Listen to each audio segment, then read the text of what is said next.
This might be one of the most interesting small EVs we've seen recently, because at first glance, the Leapmotor Lafa5 Ultra looks like a compact hatchback. But the idea behind it feels very different. Some are already calling it an electric GTI. And that raises a serious question. Can an EV actually capture the spirit of a hot hatch? I'm Ava, and today, we're looking at a potential tectonic shift in the hot hatch world. Visually, the Lafa5 Ultra is an aggressive evolution. We've seen the standard Lafa5, sure, but the Ultra trim brings a wider track and a functional aerodynamic kit that actually means business. Notice the deep V air intakes. They aren't just for show, they're cooling a much beefier braking system. The stance is lower, the 19-inch forged alloys look surgically sharp, and that active rear wing? It's a bold statement in a segment that's often too conservative. It's compact, muscular, and surprisingly premium. Leapmotor is finally speaking the language of emotion through design. Stepping inside, the Ultra philosophy continues. You're greeted by these deep-bolstered Alcantara sport seats that, honestly, feel like they belong in a car twice this price. But look closer at the tech. We have a dedicated performance HUD that projects tire temperatures and real-time torque distribution. The cabin appears minimal but not empty. Everything is placed with a clear logic: screens, controls, layout. This is where you see the modern EV philosophy. Less physical complexity, more digital integration. But at the same time, there's an attempt to keep things driver-focused, which is critical if you're even thinking about calling this a GTI alternative. My personal favorite, the physical apex toggle on the center console. In an era where everything is buried in a touchscreen, having a tactile switch for track modes is a win for driver ergonomics. The materials feel solid, the LeapOS is snappier than ever, and the ambient lighting reacts to your G-forces. It's a cockpit design for someone who actually enjoys the act of driving, not just commuting. Now let's talk numbers, because this is where the Ultra earns its badge.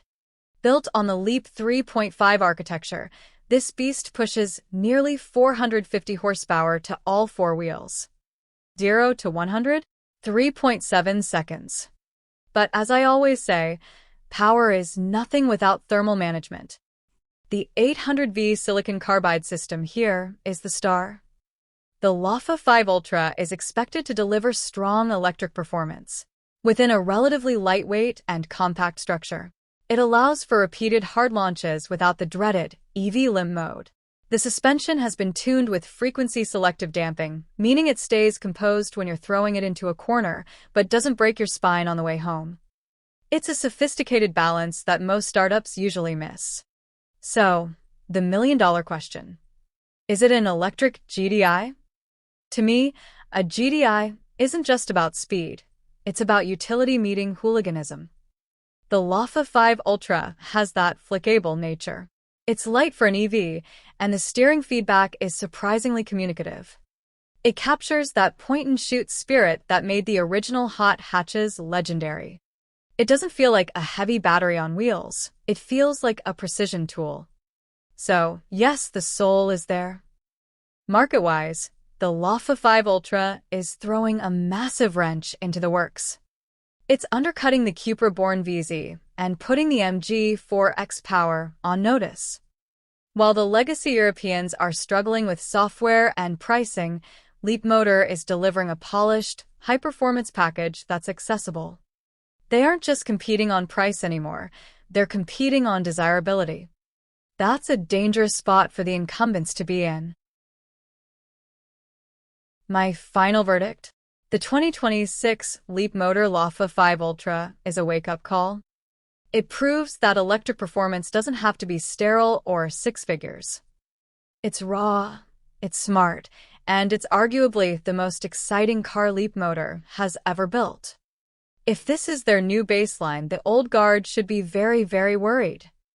I'm Ava, and if you want the data behind the drive, you're in the right place. Subscribe, hit the bell, and tell me in the comments, would you pick this over a traditional hot hatch?